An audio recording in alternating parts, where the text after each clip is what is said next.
Hello everyone, thanks for joining me here today. Just next to me here is my dear old friend, Ray Behan. Ray, good to see you. Appreciate you making yourself available. Ray is a great person to know and he's got some great insights to share with you today. I don't know exactly where this meeting is going to go, but I trust that he's going to bring a ton of value to you. And here's the thing, just a quick couple of facts to familiarize yourself with Ray. Ray, how many property sort of transactions have you already done so far? In quantity or dollar value? Both. Quantity, look, I couldn't pick that up here, but we do know the dollar value. So we've transacted about $130 million in property. There you go, $130 million in property. It's already a big feat indeed. Ray, you head up a business called Think and Grow. Sure do. Tell us a little bit more about that business. Sure. Think and Grow has a purpose and a passion, and the purpose and the passion around it is to understand human psychology, what it is that brings us to the goal and the dream and the aspiration. So it turns us into achievers. Mm-hmm. So Think and Grow is primarily a property company. Yep. We build property portfolios for people, but the rates of failure in that is a goal and a dream. So property, financial freedom through property is a goal. It's a dream, it's an aspiration. But what we found through research and science and some people that we've worked with is that achieving that goal is akin to achieving any goal in their life. Everybody has a goal and a dream, but only a handful of people actually really achieve it. So we had to learn to understand that if we want people to be able to achieve this goal that Think and Grow help them to achieve, we have to understand the person first. We have to teach them to understand them. When we were able to turn things around and start to teach people who they are, not so much who they want to be, but who they are right now, when they start to see who they truly are, they start to recognize that the old self, the person they are today, cannot possibly bring them to that new future because it's never brought them there in the first place. So in other words, the challenge of not following their goal and their dream, it's far greater to become and adapt that challenge into our life than the challenge of actually achieving our goal and our dream. In other words, we're more addicted to the pain of failure than to the pain of success because both have pain and difficulty and challenge.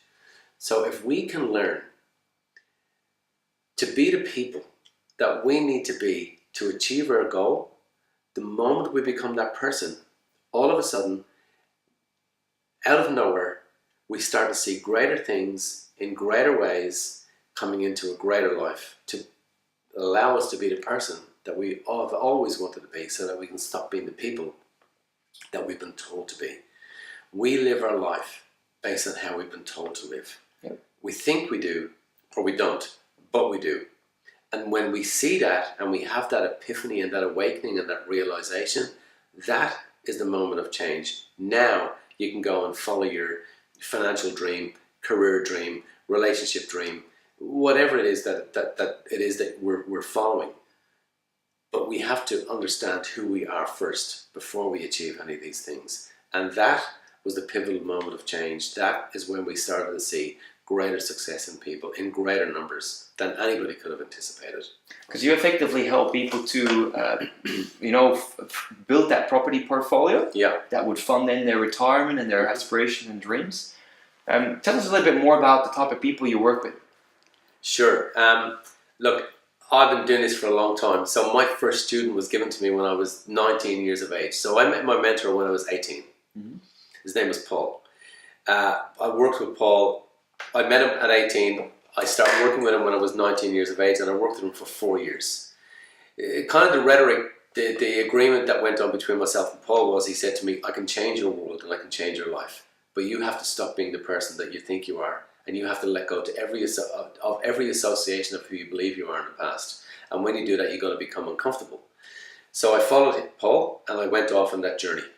Within a year, he gave me my first student. His name was Philip Byrne, who's still my great friend today.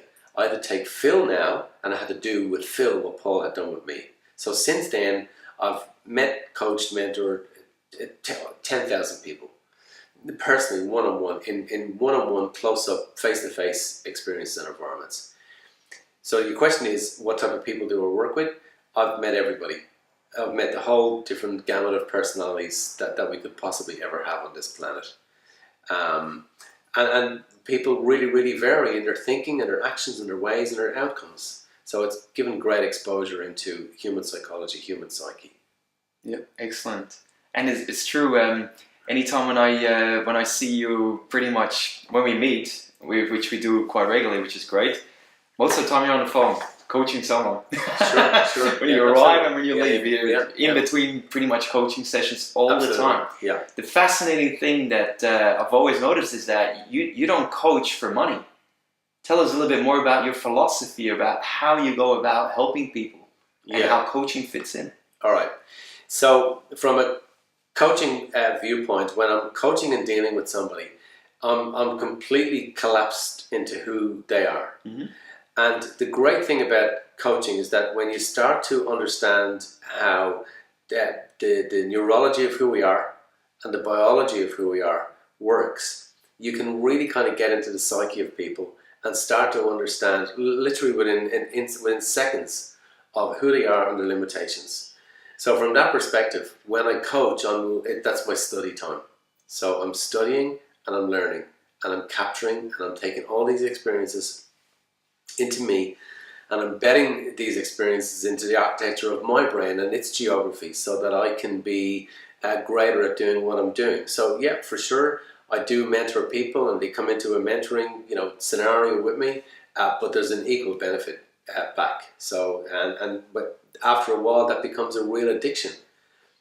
The greatest addiction that we can have is when we change somebody's life. When you take what you know and you bring that into somebody else's world, into somebody else's experience, and they suffer the up consequence of that, the greatness of that, and become the greater person, and you know that you've made that change, you just become addicted to it and you just want to do it again and again and again.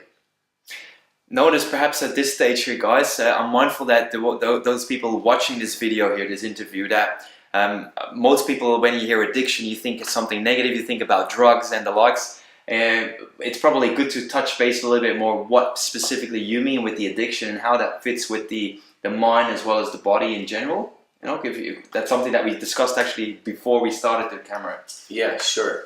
So an addiction is what we call an infatuation.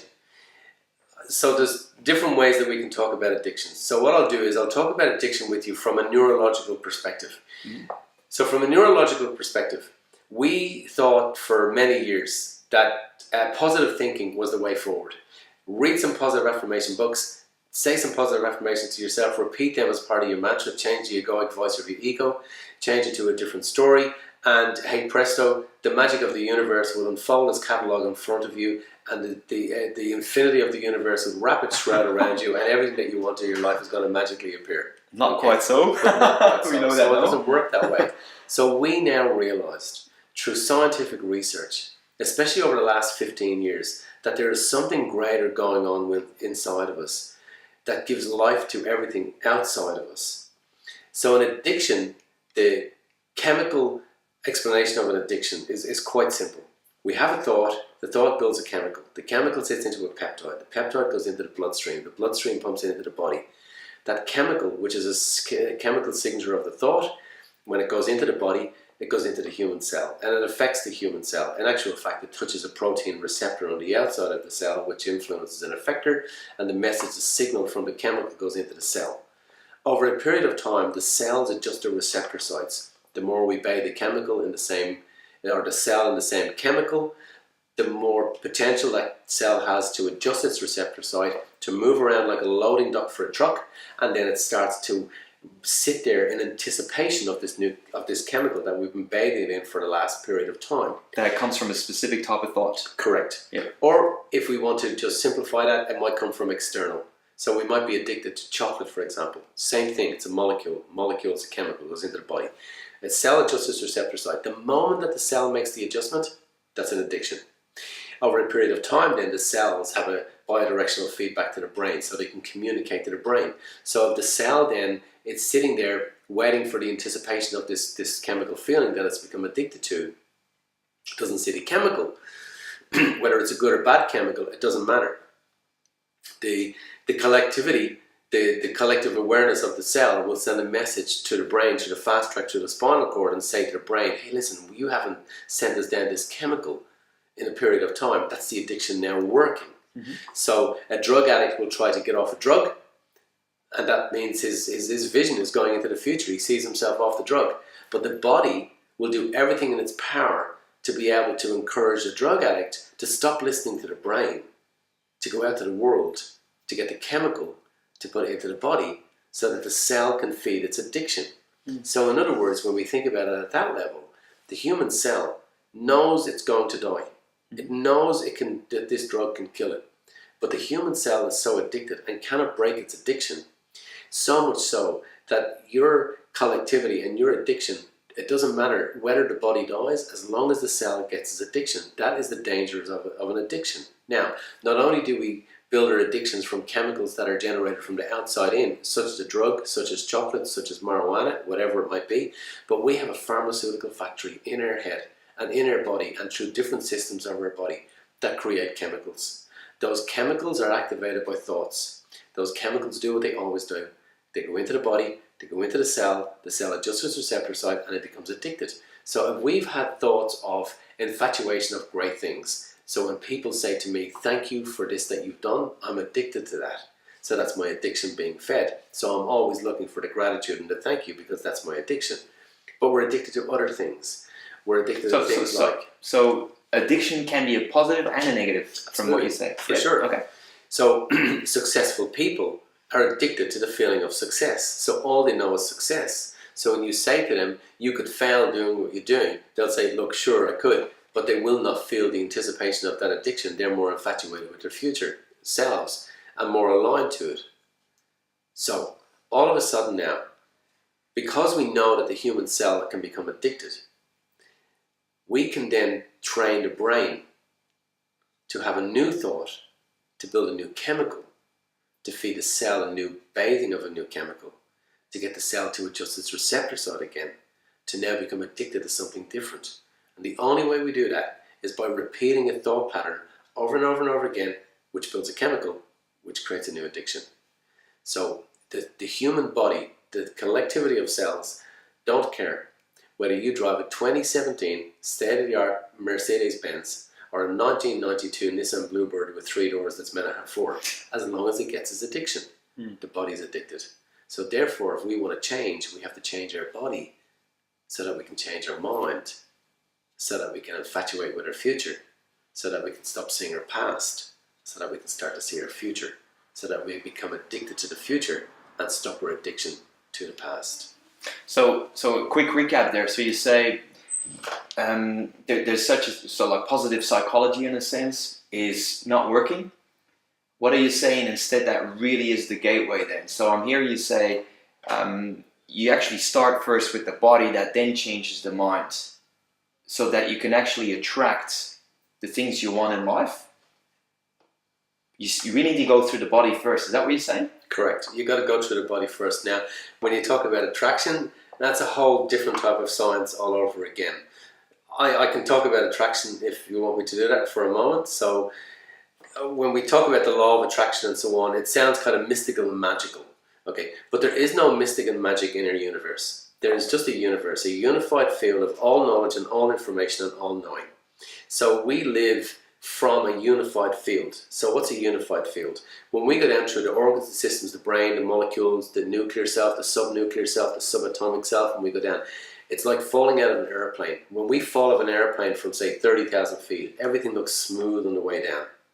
When we get to a certain point, and we're heading towards the water, for example, all of a sudden, everything becomes stormy, and there's waves, and there's crackling, and there's all sorts of things the closer we come. The same thing happens when we look into the human body and we start to go deeper and deeper and deeper. So when we go right down past the atoms, and to give you an example, so an atom is 10 to the minus 8. When we go 25 magnitudes of level lower than an atom, particles disappear and waves appear. We've now left behind the classical world of cannonballs and billiard balls and planets, and we've now gone down into the world of quantum. Mm-hmm. In the world of quantum, the wave which gave birth to the particle which you and I are disappears, and in its place now we have a wave of potential. The wave of potential is a wave of potential that permeates from the unified field. The unified field of the universe is all the information of the universe at the unified field. And that information percolates up from the unified field, comes up into the environment, which doesn't exist at that moment in time, of course, and gives life and birth to the universe, planets, and you and I. You then take that information from the unified field, which percolates up through your nervous system to the filters of your nervous system, and the filters of your nervous system determine the experience that you're going to have from the information in the unified field. Now, the unified field, when we leave the classical world behind and everything turns to a wave, those waves are waves of potential. Potential means that every potential of you exists at the fundamental level of the unified field beyond space-time geometry. So it exists right in there at that moment in time. And it vibrates, like I said, from the field up into our existence. So it's vibration now. When we change our thinking, we change our vibration. How do we know? Because we've seen it, we've measured it. When we change our vibration, we change our electromagnetic field. How do we know? Because we've measured it, we've seen it. When we change our electromagnetic field and our vibration, we change the vibration that we are, and we vibrate in accordance with other things around us. And this is how the law of attraction at a scientific level works. And we start to move towards those greater things in our life that we want, and they do what they do and move towards us. That's a very simple way of putting it without going into the science of it. But the essence of what I said sounds simple and a bit quirky and weird and maverick, but I'd rather be a maverick than not be spoken about. So from that perspective then, we kind of move towards those things that we're looking for. Now, there was a great experiment done by a woman who has no brain. And the first person on the planet that was discovered that had no brain was a guy called Phineas Gage. So Phineas Gage had an accident. He was a railroad worker. And back in the 1840s, they used these long spikes to break up the path for the railroad. Break open the rock, take the chemical compound, put it in there, the explosive, pack the explosive in with the steel rod, head off, set a dynamite, a charge. The charge would ignite the explosive, it would blow the rock up, and we can lay the railroad. Phineas was standing one day and he was packing it in using this long 8-meter rod, 6-meter rod. And as he packed in the chemical, the explosive, it sparked against the rock, and he was holding it right at this position. And when the rock exploded and this 6-meter long rod shaft took off, it was found 30 meters from him. But to get to the 30 meters from him, it went through here and it came out the top of his head and it took his brain out. So it took the parts of his brain associated with his identity and other parts of him. And when the doctors came, he was sitting up, and the doctor had to sit there with him and pull out parts of a skull that was in his brain and his head, and all sorts of things happened. But Phineas lived on, and he didn't die. And the parts of his brain where his memory existed were gone, so they thought he'd never have a memory. But he lived on, and he did. Today, we have a lady by the name of Sharon Parker, excuse me, who's alive today. And if you look at Sharon's MRI, it looks like it's a misphotograph, it's a misshot, because all you can see is the grey matter of the outer shaft of her brain, the neocortex, her personality, where she lives, in essence, in her head. And the rest of her brain is black, so it looks like it's a misshot because all the grey matter is missing. But it's not a misshot. It's an actual photograph of Sharon's brain. And Sharon has no brain.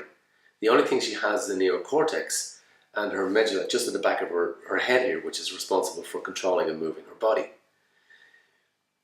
So the quirky thing about Sharon is that she has an IQ that's greater than yours and mine. She has a long-term memory, she has a family, she has friends, she has children, but she has no brain. Now, that doesn't make sense to a lot of people, I get it. So, from a quantum scientific neurological perspective, you can't explain it, but the brain is the processor. So what happens is, there's a process in the brain called a haptic coupling. Now, just to backtrack for a moment, we found out 20 years ago that we have a plexus of neurons in our chest cavity. A plexus of neurons is a heart, or is a brain, is a brain. There's 40,000 of them sitting right here. But we only found them 20 years ago. But 3,000 years ago, the minds and the Hopi would say to us, listen to your heart. How can you listen to a muscle? They weren't talking about that. They were talking about the brain within the chest cavity, which is connected to their heart. The plexus of neurons in the chest cavity, which is connected to the heart, which is the heartfelt feeling of who we are, isn't influenced by the brain. They're two separate things that live within our body. When we have a thought, for example, two synapses move closer together, they're brought together by a chemical. When they get within a certain range of each other, there's an electrical charge that fires across them. This is how the brain works. Okay. The moment that we have these electrical charges, there's a very, very small charge, which is like an epiphenomenon to what's going on in the brain, and it's 100 millionth of a volt that fires across these. Now, we thought that these were just kind of epiphenomenons to what's going on in the brain and that they didn't matter. But now we know that these electrical charges firing at an atomic rate connect to our 8th energy center, which is 16 inches above our head, which is outside of us. So therefore, the human brain as the processor only needs the processing part of the brain to be able to fire, to connect with the energy center outside of us, which is connected to the electromagnetic field of the earth, which contains the unified field of all knowledge and all information, which contains our thoughts, which is connected to the unified field of the universe. Now, what is a thought? A thought is a vector in a linear space. What is the unified field? It's a vector in a linear space. So the universe is made of the same things that thoughts are made of. So we live in a thought universe. In other words, we don't need our brain to be able to access the greater us. Can I just pause it there? For regular mortals that are not very educated in the fields that you're talking about, is it fair to say that that's why when certain people think of loved ones, that exactly that loved one is on the phone, or when you think of them and that they just walk in, the thought is already there, it's touching in, and it's almost pretty much pulling it in there, right there and then. Sure. Is it something like that? Absolutely. So your question really is then, does our thinking affect the outer world of reality? And the answer is 100% yes, it does. Absolutely. And the more you're aligned with your thoughts, and the more you believe your thoughts, the more you bring into your world what you're looking for. It's not magic. It's not a law of attraction. It's the law of the universe. It's how the universe works. It always has worked that way, and it always will work this way. The greatest thing that we can do for ourselves is to understand our power. Is to understand the power of our thinking. Is to understand the power of the handshake agreement between the body and the brain. And to give life to that handshake agreement between the body and the brain, so that we can give permission and license to the body and the brain to align with each other, to feel and think the same, to break away from our associations and the limited feelings of the past and the limited beliefs of the past that cause the disdain that we have in our life right now, and to understand that we are more in charge than we were ever thought we were. We don't live in the Newtonian world of predictability, differential calculus, that everything is predictable. It is not. Everything is potential. We live in a universe of potential. And from a quantum perspective, there is not only one universe. There is an infinite amount of universes with an infinite amount of occurrences and an infinite amount of occasions. The thing about meditating and changing your reality is that it's possible. We don't know. But is it possible that we're quantum leaping every time we change our life? We've leapt from the old us to the new us. Therefore, if that's the case, we're sitting here today living out somebody else's dream who's waiting to leap from their reality into ours so that they can live our awesome life as we leap from our reality into theirs. So when I meditate, and Antonella, my partner, meditates, we say to each other, hopefully I'll see you in the next reality, but maybe I won't, because we're going to quantum. Now we're just being facetious about it, or silly about it, of course. But it is possible that we are quantum leaping, and it's happening in an infinite amount of times, in an infinite universe, infinitely unending all the time.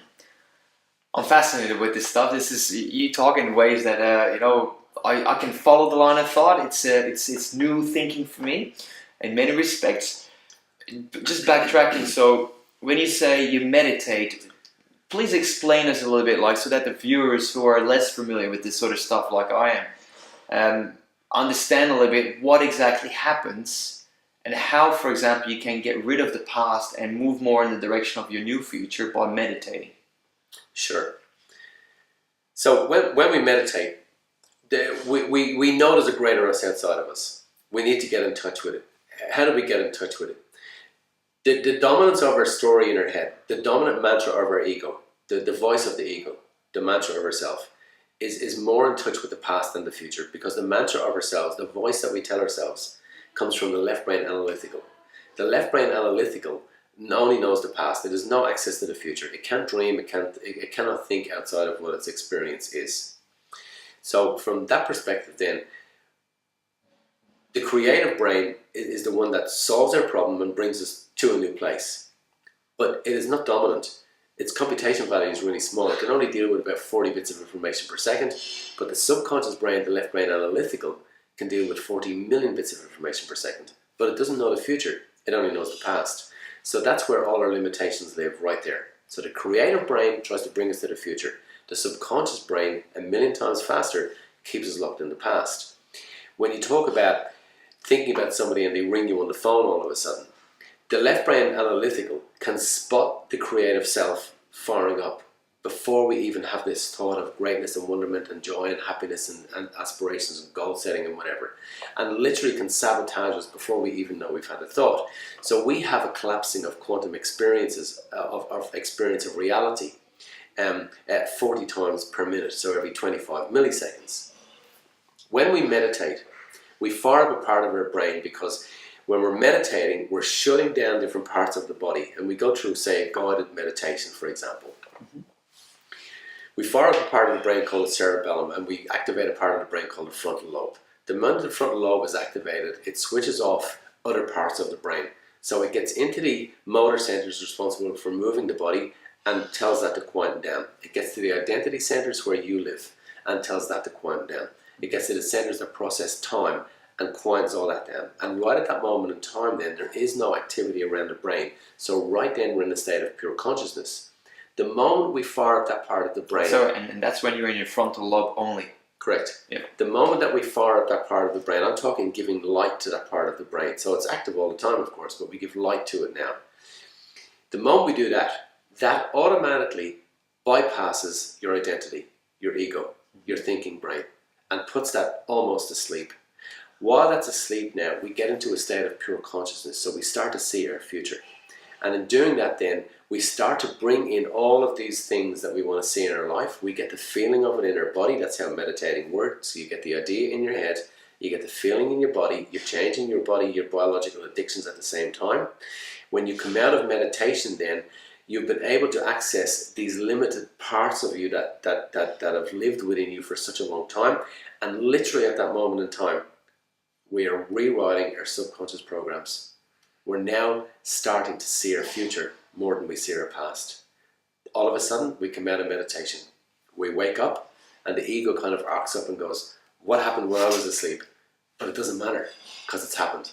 And to the ego, it now adjusts to the new us, because it doesn't know any different. It doesn't know to do anything else. So I done a group meditation, and there was a lot of people in this room. 650, I believe you said, 600 right? people in this room. And this group meditation was done with people who had no idea we were going to do this meditation, which really made it gold. So we just introduced it, and off we went with this meditation. So we led into it, told them what they were going to do, and then they agreed, look, okay, I'd love to switch on this part of my brain. Do you want to switch on that part of your brain? Well, of course I do. Let's see what it's like. So we get into the meditation. We light up that part of the brain.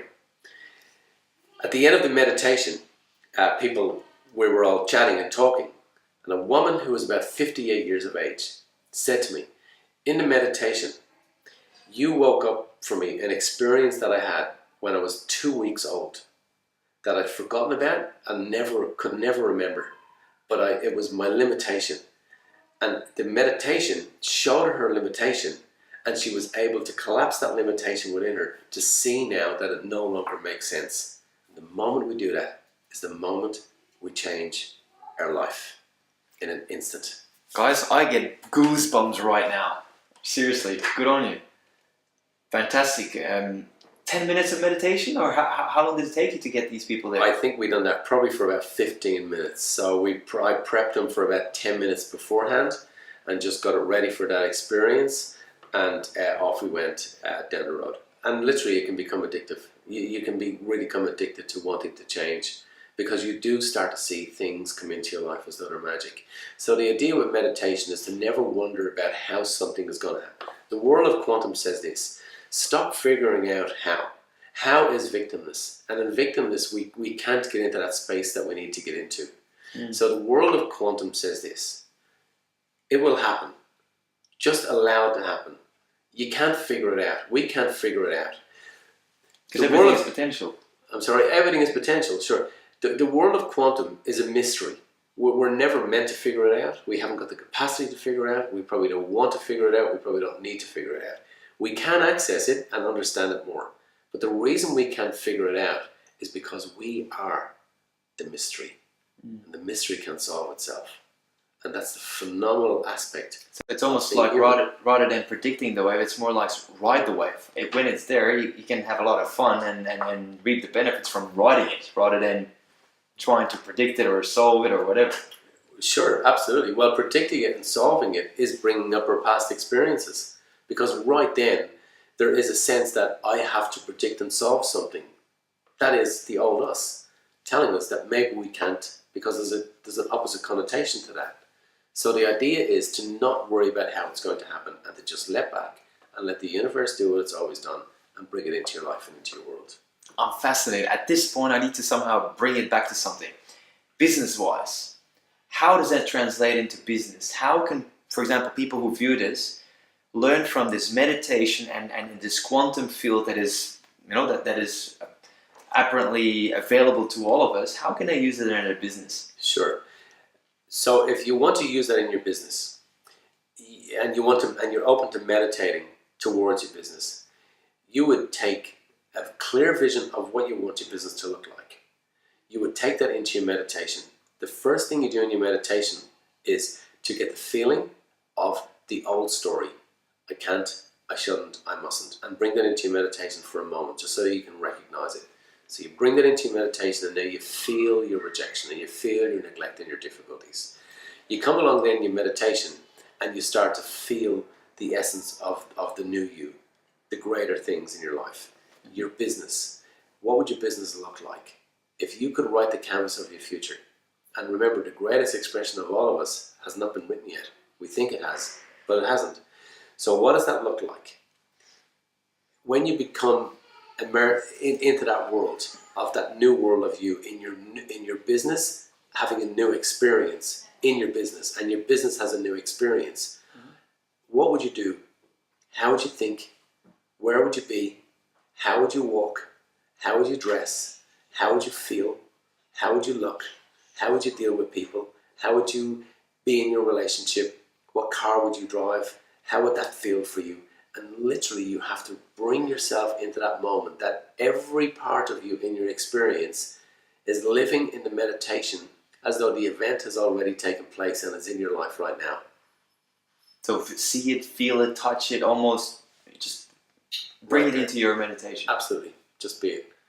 And wondering about how it's going to do it just brings you back into victimness again. Deactivates the frontal lobe, wakes up the thinking brain, brings in the analytical brain, and now we're back being our old selves again. In a way, it's very, how would I call it, atypical, because in a way we're really taught, just already by sitting down with your accountant, you're going through it, and you put your business plan together and your marketing plan and all of that. Almost what you're saying is, no. Sure. We're not spiritual cloudy beings who are floating on the wave of the unified field of potential. We're still human, and we still have to do our human things, because the human brain, as the processor of all of this information, is very limited. For example, we know that the brain is processing 4 billion bits of information per second. There is a phenomenal amount of stuff going on around us, but we're only aware of a very, very, very small portion of that. Literally down to 2,000 bits of information that we are consciously aware of. So what's going on around us that we don't know? Now, the mathematics to that tells us that the brain is so limited that yes, we still have to act as logical beings. Now, your question might be then, can we get to the stage whereby we just sit back as a consciousness in the universe and live an extraordinary infinity, eternal life, forever? Yes, we can. But right now we're human. And we have to act as human, because as humans, we're completely limited.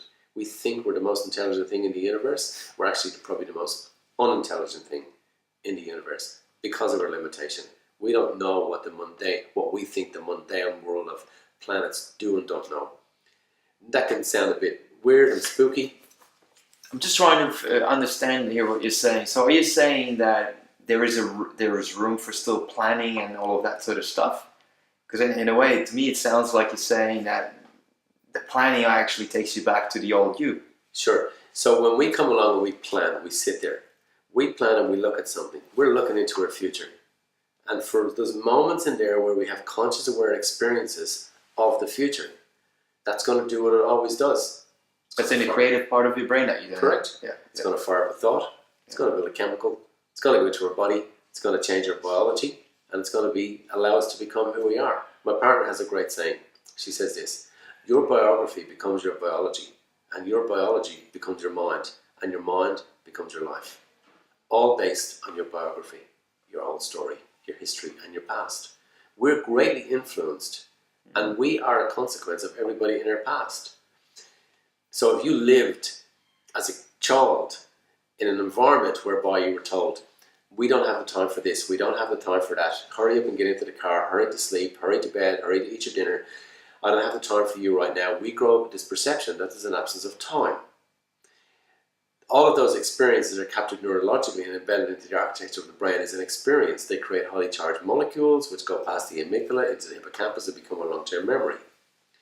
25 years later, I say to you, let's go build something amazing. Let's do this and that and the other. Your conscious brain can't deal with this new idea that you have because its computational value is too small. It's almost full with everything that's going on in your life already. So it has a backup system, it has a fall guy. So it says to the left brain analytical, this person's having this new idea. I can't deal with it right now. Is there some way that you can help me deal with it? The left brain analytical says, yep, there sure is. And it reaches down like you're pressing a button on a jukebox, reaches into the jukebox, grabs an old program like a CD, takes it out from the past and plays it out and says to you, we don't have the time for this. We don't have the time for that.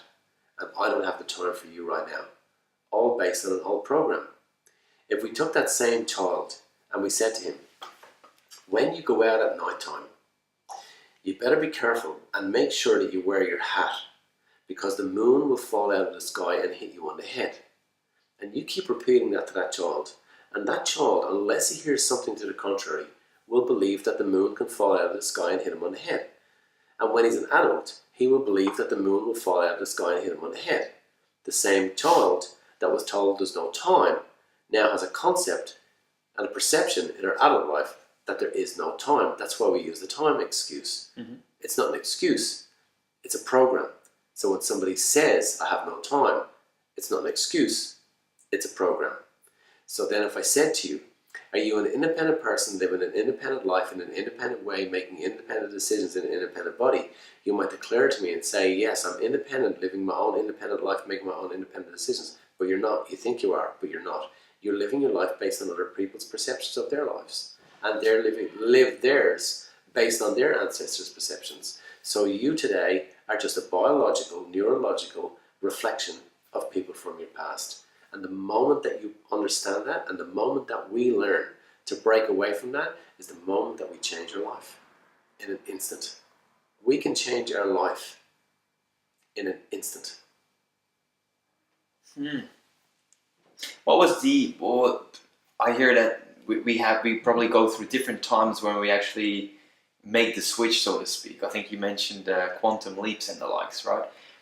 What was the defining one for you, where you somehow connected the light, you had the light bulb go on, connected the dots, and in an instant something changed? At the moment? Yeah. Okay. So a few things happened that led up to that moment. So it wasn't just one, epiphany of a moment. There was a lead up to it. So one of those easier to explain moments was that I had a head injury when I was a kid. and that head injury and some things that happened in school and so on. With my head injury, I couldn't get an education.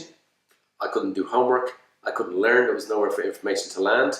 So I sat in school for 8 years, from 7 to 15. I wrote nothing down. I didn't do much. I failed every exam, and I left school. And when I left school, then just the whole difficulty of that, of being a stupid kid in school, is really difficult because people know you're a stupid kid, and teachers don't hide it either, especially if you go to the And they schools. treat you as such. They treat you that way. So that's the way life was. Okay. So then doctors come along and they take you under their wing.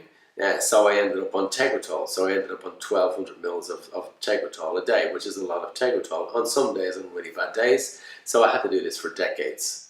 So they tell you that you can never escape the medication, you can never live your life on your own because the illness, it's not an illness they say, but whatever you want to call it, the consequence of that is called temporal lobe epilepsy. So I had this thing for years and years and years. So one day, after wanting to break free from it, I started to read quantum physics and neurology and how the brain works and so on. And I read that for years, for such a long time. And one day, I met somebody who told me that to switch on the real me, I just had to start meditating. So I started meditating. So I meditated on this greater vision of me. So in meditating then, a day came whereby I realized that the damage in my brain, which was obvious and apparent and there, may no longer be there anymore. So I decided to walk away from my medication. So I got off my medication and I left that behind. I went to my doctor and he gave me a referral back to the neurologist. So I went into the neurologist. He sent me off and I told him what I was doing and he told me that I shouldn't do this. So he sent me off for a sleep-deprived MRI.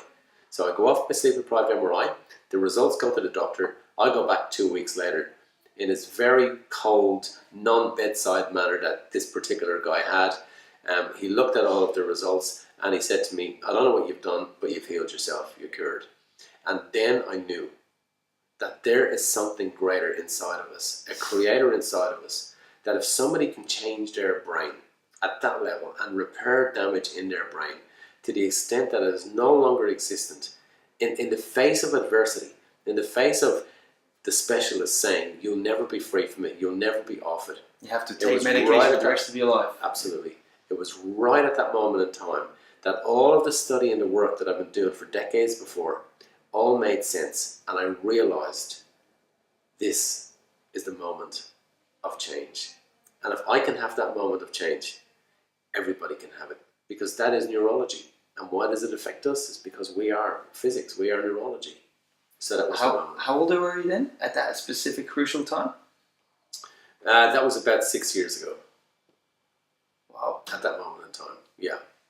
There was other lead-ups to it as well, but that was the moment that I was able to learn how to put it to practice. So I had to learn how to put that to practice. I knew that it was there, but I just didn't know how to do it. I didn't know how to put that to practice. So I had to go off and work with somebody to learn how to make that happen. I knew it was there, but I didn't know the key. I didn't know how to open that door. And who did you work with? Dr. Joe Dispenza. Obviously, best-selling author. Joe's a cool dude. That's one thing that he has going for him, definitely. He's author of Evolve Your Brain. He's author of The Placebo, which was his latest book. He's just done his latest one now, which is called Becoming Supernatural. And Breaking the Habit of Being Yourself is another book as well. So he's got 4 really, really great books, and best-selling author. And he's probably the #1 educator in quantum physics and quantum reality in the world. And the workshops that he runs are just completely, phenomenally amazing. You've to experience yourself, you've got to go to a workshop. To experience yourself, you've got to meditate. So all of this, all of these thoughts, the quantum field and all of that, how that, the meditation, how do we actually bring that together in a way that benefits our business in a way that you've experienced already? Sure.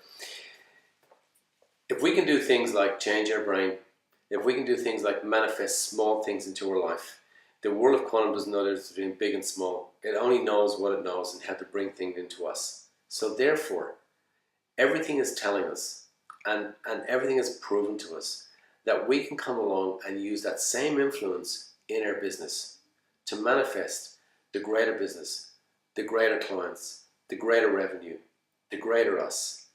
Everything from that perspective not only makes sense, but is absolutely relatable and workable. So if we can bring it into other areas of our life, business is just another area of our life and works magically and perfectly well from that perspective as well. So in other words, can we grow our business through doing the processes? And it's been proven over and over and over again, an unequivocal, absolute, and yes, we can. And are people doing it? And the answer is yes, they are. And will more people do it? Yes, they will. And does everybody know about it? No, they don't. But should everybody be doing it? Absolutely, they should. As in doing it? What do you refer to? Doing the work of how we are, our biological self, our limitations, conquering them, changing the limitation, moving from a survival mechanism to a creative mechanism, changing our biological, neurological handshake agreement between the body and the mind, visualizing, seeing, meditating, bringing everything into our life. All works perfectly, magically well together. Great. You mentioned earlier how through the thoughts that we dwell on, we then somehow create certain or release chemicals in our body that then go into the cells. The cells then become addicted to them and the likes. Fear is probably one of those feelings. Mm-hmm. If you could perhaps expand on how people can actually release the fear and really get themselves into a more creative space instead, that then brings these things about. Sure. Fear is a natural mechanism that we need. Fear stops us walking off a cliff and walking across a road forgetting to look up and down. So we need fear. People confuse fear as an excuse and see it as a stop sign because they were told by the people of their past, you need to be afraid, you need to be scared, you'll lose all your money, and they're all fear connotations. They're all fear-based experiences and fear-based rhetoric. Mm-hmm. So we use fear as an indication that we should do nothing, so that it's more important to do nothing than to do something. Now, we come along then and we start to understand what fear truly is and what it really is. And when we start to see that fear is an indication that we have gone into a place that we haven't been in the past, because the body will do what it does. When you start to live your dream, you go into a new place. In that new place, it's new experience to you. And in a new experience, the body does what it always does and will switch on fear. We can go on a roller coaster ride and be afraid, even though it's a great experience, and be scared, even though it's a great experience. We can actually talk ourselves out of it, even though it's a great experience. The same thing happens in business. We think, I want to, I'm going to, I really need to, I'd love to, and fear does what it always does. Hunts us down, finds us, activates within us, makes itself aware to us, it becomes alive within us. But because of what we were told in the past, we're told that it's not good to be afraid. So if it's not good to be afraid, then it's not good to be fearful. And if it's not good to be fearful, well, then it's not good to follow your dream and follow your goal. And that's why we give up. When you understand what fear truly is, that it's a reflection that you're doing the right thing in the right way, with the right logical mind, of course, and I'm not talking about jumping off a cliff is fearful, and that's right. The logical brain knows it's not. So we have to give the logical brain some power and some credence as well. Then we start to stop listening to fear and use it for what it is and not what we pretend to allow it to be. That's where they say, feel the fear and do it anyway. That's the whole idea. Feel the fear and do it anyway. So tell me, Ray, and share it with us here all watching this video. Since you had your magic turn point moment 6 years ago, what has changed dramatically for the better for you? Sure. When you change your mind like that, and you change at that level, which is not a huge level, by the way. People have had much, much bigger changes than that. Everything changes. Your personality changes. How you deal with people changes. How you operate changes. your biological feedback system changes, your stress levels change. To answer the question, when you change, everything changes. Not only that, you change how you respond to people. People have changed how they respond to you. You start to settle down into to the person that brought you to this earth in the first place. And all of a sudden, people around you, opportunities around you, you start to see opportunities around you. People use the excuse of, I don't get enough opportunities, or I didn't get enough opportunities in my life. But that's not entirely true. In actual fact, the opportunities that we look for and need are all around us. We can't see them because we're so clouded with these belief systems. So we use that excuse. The moment we free ourselves up from that, we'll see that all of the opportunities that we need to be the people that we want to be and live the life and the business that we want to live was already all around us. But we've cleared the cloud, we've come out of the fog, and we've got into the clear, crystal blue essence of the world, of life. And right then we realize that we were part of the magic, because we are magic. Excellent. Speaking of magic, you're coming along to Purpose, Passion, Power in December. Mm-hmm. You're going to be part of the facilitator crew. Mm-hmm. So tell us a little bit more, like, what are you looking forward to? The greatest experience when we share information like this is to see the change in people.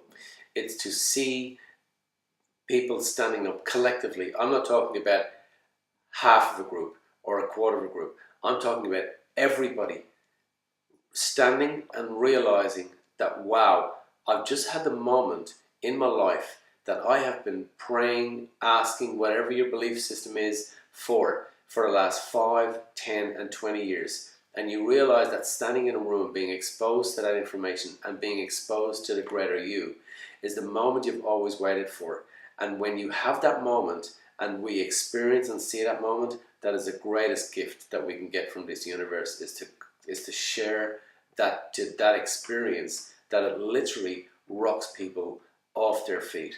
And it's worked so many times in the past, and it will work forever in the future. And more people are getting out and sharing and using that information and changing people's lives. Presence is the key. And when they stand up and they get that moment, that is the greatest present that they can give themselves. It is a cool, awesome, heartfelt experience that brings tears of joy and gratitude to so many people who experience that moment. Yep, and there's obviously something magic, to use your other word, magical, that happens when multiple people gather in the same room, working on the same type of thing, right? It's something. It almost lights up the spark, as opposed to being on your own and trying it that way. Sure, when we go through that experience with people, the sharing of information afterwards is that they stand and tell us that they felt the energy of not only them, of everybody in that room being shared right across that room. And literally it can, to use an analogy, blow the top off your cranium, blow the top off your head when you have that experience. It is one of the greatest experiences that we can have. Great. Well, I look very much forward to having that or hosting that 2-day retreat with you and the other facilitators. Guys, this is pretty much the end of the interview. There's so much more that I'm sure that you could learn from Ray here. I much appreciate getting your time, guys.